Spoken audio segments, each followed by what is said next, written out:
Hi friends!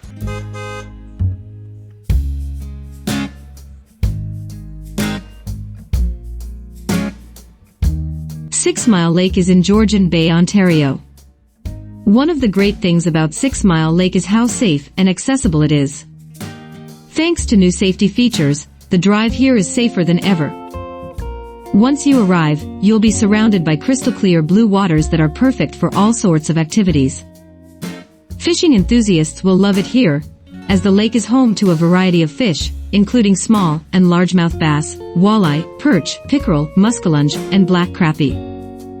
Whether you're an experienced angler or just starting, there's plenty to catch. The lake is classified as mesotrophic, with water that is beautifully clear and neutral, making it ideal for swimming and boating.